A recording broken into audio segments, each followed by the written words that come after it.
Hey everyone, welcome back to Homegrown Passion. Well, today's video is going to be all about microgreens. Had quite a few questions and comments about that, and so I'm going to go over about growing them, how we like to grow them, if they're profitable, and how you can do them in the NFT channel. So stay tuned.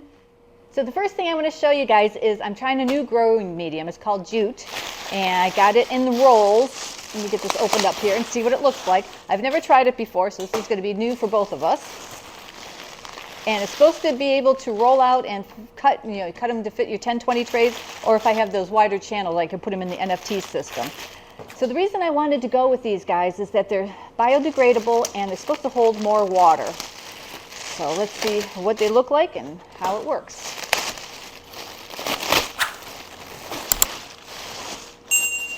Oh, pretty cool.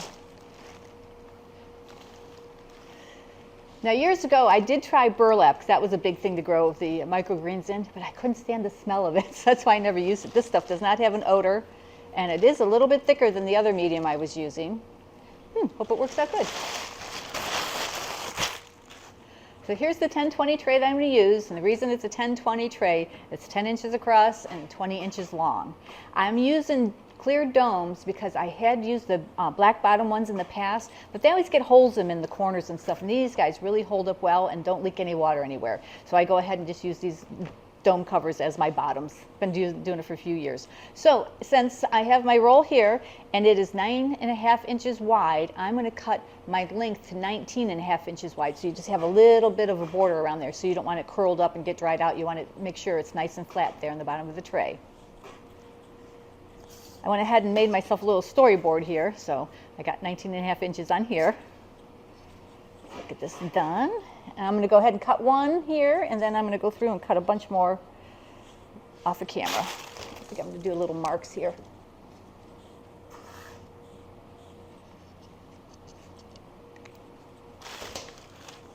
Okay, I'll bring this down here.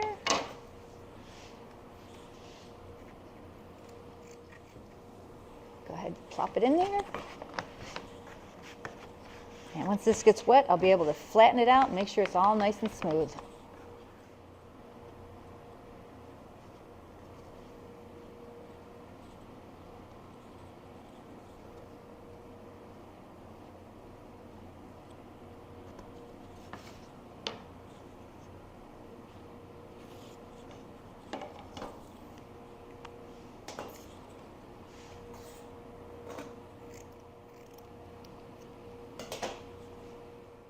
So we have one of those guillotine paper cutters, with the rulers on it and the big long blade. You guys remember that from school.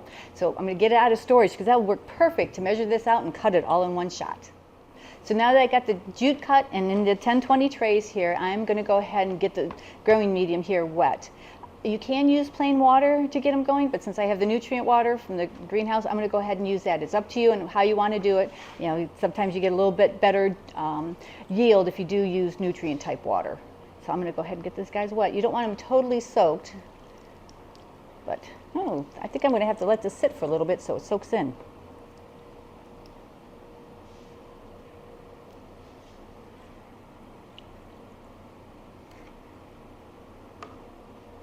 Like I said, this is the first time I've used this, so we're both learning here together.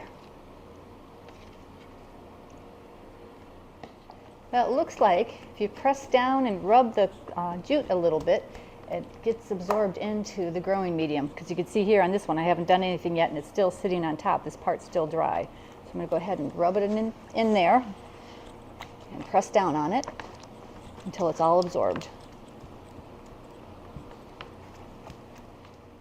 So in the past, we've had a few questions of why we don't use soil or a different type of growing medium in here. We like to use the hydroponic mediums in our microgreens because we don't want to bring any soil or any contaminants into the greenhouse. And also, when you're growing them, you don't have to worry about dirt getting up into the plants, and harvesting it is so much easier. Because if you pull up on the plants a little bit, you're not going to have all the dirt come up with it. Maybe the growing medium will move up a little bit, but it's not going to contaminate your plants. And then you don't have to wash them. And not washing them, they don't bruise and they last a lot longer. So another advantage to using jute, it's 100% biodegradable. So when I'm done with it, harvesting, I'm just going to roll it up, throw it out in the compost pile, and it's going to decompose for me. So I want to show you the growing medium that we use in the NFT channels out there, and it's cut to fit in the NFT channels. It's more of a cottony type based. It's a little bit thinner, and just by the feel of the jute compared to this, the jute really holds a lot more water, which is going to work perfect in the 10-20 trays here, because you only have to probably water them once a day. You don't have to worry about continuously watering them and having your little baby plants get dried out. So it makes sense to have this lighter growing medium in the NFT channel since the water is flowing over it constantly 24/7. Okay, I'm going to add a little bit more water to each one of these because it really absorbed up into it. This is so cool. Look how much water this growing medium absorbed. I think it's going to need a little bit more to make sure they're fully saturated before I do all the seeding. So I'm going to go ahead and pour some on here. Oh yeah, that looks good. So you're going to want to make sure your growing medium is fully saturated before you plant them, because you can't water them after you put the seeds on, but you do water them after they germinate, because once they germinate, their radicals and their roots take hold into the growing medium and they don't start moving around. So if you pour water on them when they're just seeds, they're all going to disperse and go in different places. You want to make sure you have nice, even coverage. Another thing to keep in mind, if your growing medium does get a little dry in between the germination, you can use a spray bottle and keep them well misted. So now I'm ready to do some seeding here, and I've got all my microgreen seeds. I get them from Johnny's Seeds. They're a little bit more expensive, but it's worth getting them there. And I'm going to do the micro broccoli. I'm going to do dwarf sugar beet sprouts, and also radish mix, which is really good. Now I'm going to do a single planting in each tray because they do grow at different times. It's just a lot easier to harvest for me to have the same thing in the whole tray. You can do half trays, like maybe you want to do half garlic and or half radish and half broccoli. That's up to you and how you want to do it. But for me, I like to do each tray in a single type of seed. When you go to purchase your seeds, smaller bags, of course, are going to be a lot more. So the bigger bags are more cost effective. So if this is something you're really going to get into, I'd highly recommend into getting a larger quantity of the seeds. Now the way I like to seed my microgreens is my green seeder, which I use for just about everything. And so I'm going to start off here with the broccoli. So I'm going to put some in here. Make sure it's not overflowing so I don't spill any. And I know some people like to measure out how many seeds. They use a couple ounces per tray. I just kind of do it by sight. You don't want the seeds too crowded, but you don't want them too far apart. You want to make sure you get a good harvest. So I just kind of sprinkle them on there. And I just kind of go back and forth. Make sure you get to the edges because you don't want to waste any growing medium.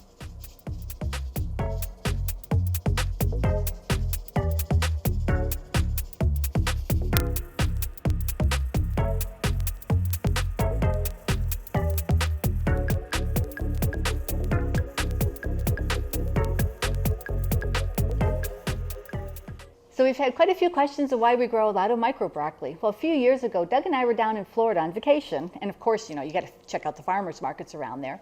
And we're walking around and we see this one stand that she's making smoothies, and she had all kinds of people waiting in line to get her smoothies. So we figured, well, what the heck, let's get in line and see what this is all about. And she kept talking about the micro broccoli and how good it is for you. And it's one of the best microgreens, and that's what she puts into all her smoothies. And so we had one, it was great, and we came back and did a little bit of research on it. And micro broccoli has a higher content of the antioxidant, I can't pronounce it, I'll have Doug put it up on the screen for me, which helps lower fasting blood glucose levels and can protect against heart disease and cancer. So it's pretty good benefits there in a little tiny plant. So the reason that we use a lot of micro broccoli is it tastes really good. It has a nice mild flavor, and we use it in so many of our different dishes. We put it on top of salads, I put it in omelets, and just the other day Doug was making some homemade ravioli and he mixed the micro broccoli in with the cheese. Oh my gosh, it is so good. So the next one I'm going to do is red stem radishes for microgreens. These have such a good flavor, a little bit of a bite to it like a radish, but not quite as strong, so it goes really good on top of salad. So this is one we do for flavor. And the seeds are a little bit bigger.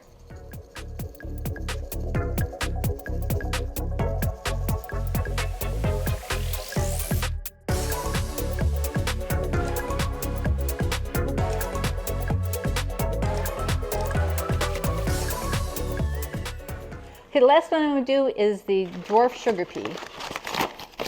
And these are really big seeds, so I am going to use my hands for this. They always roll all over the place. So I'll just kind of hand seed it here. Okay, got the pea shoots done here. You know, personally, I really don't like peas, but these pea shoots are so good because they're a little bit taller and they're really crunchy and have a slight pea flavor. So what we just did here is how you can grow microgreens at home. You can put them on your kitchen counter, you can put them by a sunny windowsill once they germinate, and there's so many different things you can grow. You can do lemongrass, you can do wheatgrass, and all the different flavors of microgreens. You can do mild and spicy ones, just depends on what your heart desires. So since we have the greenhouse and all the nutrients and all the different trays out there, we're going to grow ours a little bit differently than what you could do at home. So I'm going to put the jute in here and seed them the exact same way. I'll put them in these clear trays to germinate them to begin with. But once these are germinated, I'm going to lift them up and take them into the nursery channels there where the water will flow through them 24/7 until they're ready to be harvested. So my next step is take the trays into the control tunnel where it's a constant 72 degrees, which is perfect for germination. I'm going to cover each of them with a black dome to keep the humidity in there so they don't dry out. And once they sprout, I'll move them out to the greenhouse. Okay, it's been 3 days since I seeded the microgreens here, so let's do the big reveal and see what's going on underneath the trays. Oh wow, look at that. That's the broccoli. Here's the radish. Holy crap, look how big these got. Nice and red. And the last one here are the peas. Oh, all the radicals are out, but I think those guys are going to stay here in the control tunnel for another day. So I'm going to go ahead and get these guys out underneath the lights in the greenhouse there, do a little bottom watering and see how they do.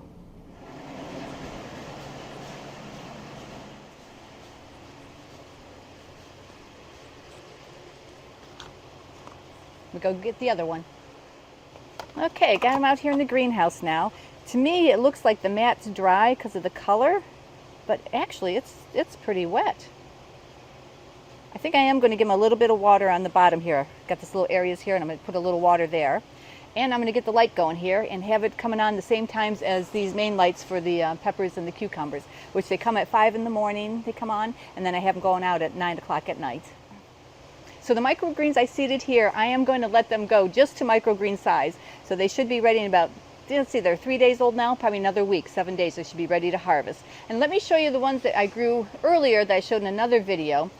And these are broccoli, and Doug and I like them a little bit bigger like this because we like to use them in our salads and put them in pasta and different things. So they do get a little bit bigger. And this looks like it should be my first cutting. This is actually going to be my second cutting. I left them in here, had the water going, and they grew back, so I'm going to get a second cutting off of them. So I want to mention here that even though I have mine in the greenhouse, because that's what we do for a living, these you can grow on your kitchen counter, in a window in your living room, down the basement under a grow light. This is something you can do at home and have fresh, nutritious microgreens all year round.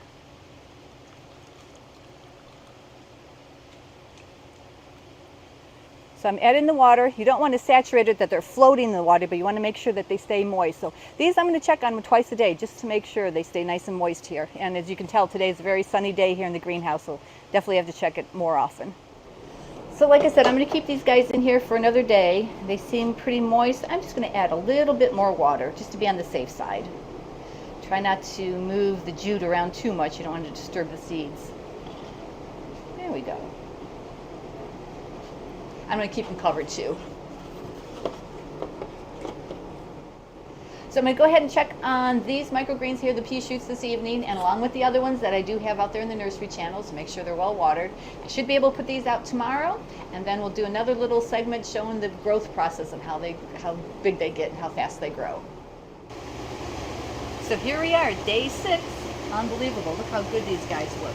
So this is the radish. The next one is the micro broccoli, and the last one is the pea shoots. So you can tell they're all going to be ready at different times, but they're doing really good here. I've been watering them just twice a day here, bottom watering them, and they're keeping nice and moist and growing really good. So definitely something everybody can do at home. Okay, here we are, day number 9 for my microgreen planting. So I have, down here, I have my pea shoots, I have the micro broccoli, and the radishes. So I think I am going to harvest the radishes today, but I just want to tell you what happened out here. We have this one grow light here. It's a little too low and was a little too intense light, so I turned it off right at the beginning. So these guys grew with the natural light from the greenhouse and maybe a little bit of light from the tomatoes. But you can see how well you can grow these in your house by a windowsill or on your kitchen counter as long as it gets some light. So they did really good without the without the grow lights. And here, I'd like to show you the roots. Look how cool that is. And look at it, kind of did the design of the tray here. So I did water these guys twice a day, just to make sure they kept saturated. I didn't really overwater them, just enough to keep the mat nice and moist. And the peas, I always think those are cool because those are such big seeds there. Let me see if I can get this guy up. There we go. Look how thick those roots are. So like I said, we're just going to harvest the radish today. I'm going to let these guys go for a couple more days. Usually the peas, I like them when they all have this little stringy thing coming up on them. So just a little bit longer for these guys. And I like these ones a little bit taller. So let's go take these in the head house and do some harvesting.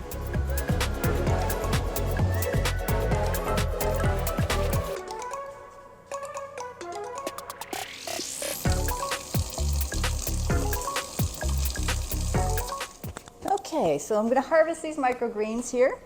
Got my hands all clean, ready to go.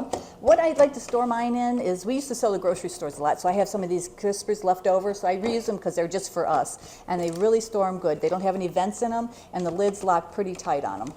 So I always like to put them in there. And when I do the farm market and I sell microgreens, this is what I like to put them in too. People seem to appreciate that the microgreens don't get bruised or anything like that. Okay, so all I do is I just pull them up. Got my scissors here. Just kind of pull them up and just start snipping away. See, look how nice those look. Oh, I can't wait to taste one.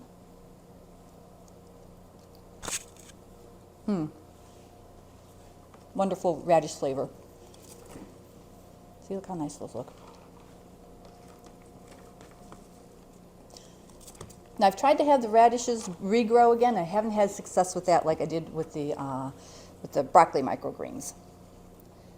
So you can tell I don't like a real long stem on them, but some people clip them closer, some don't like any stem, so it's just on what your personal preference is how you want to harvest these.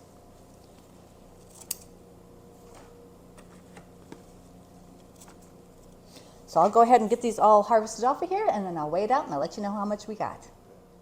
So with the new year starting, you know, all the New Year's resolutions, and of course Doug and I are going to make ours like we do every year, and one of them is going to be eat more microgreens because they are so nutrient dense food that just a little handful really is so healthy for you. And I've been trying to do more salads and put this on just about everything, anything from pasta all the way up to my eggs. So we're going to start doing bigger channels, and I'll do some videos of that, how we do it. But I just wanted to do this, what we did today, so you can do this at home. Anybody can grow their own microgreens. Well, I had to get another container, so I weighed these ones out. So I weighed the container out, and this weighs 1.9 ounces. So when I put this on there, it went to 4.9, so I have 3 ounces of microgreens. Look how nice and fluffy those guys are.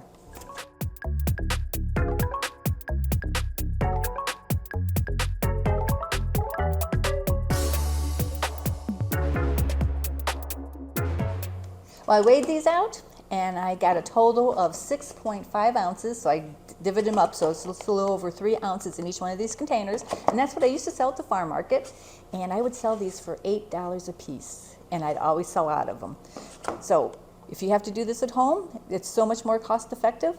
The jute sheet that I used in here, figured it out, was $1.71 cost, and then the seeds were $2.95. So I got a total of $4.66 in this little tray here to produce $16 worth of produce. Pretty good return. So I'm not sure how much soil would cost to do the same setup here, but you don't have to wash your microgreens. You don't have to worry about the soil getting up on them. And this jute product is 100% biodegradable because I can just throw this thing right in my compost pile and it'll compost away. So I am not going to compost this. I am going to take this up to my ladies, my chickens. I have 6 of them up there, and they love the microgreens. We always give them the leftover microgreens, and it really helps with their egg production. I'll be harvesting the pea shoots and the broccoli here in a couple days. From experience, I probably do the pea shoots in another day, broccoli a couple, 2 or 3 days. It just depends on how they grow and how much sunlight we have.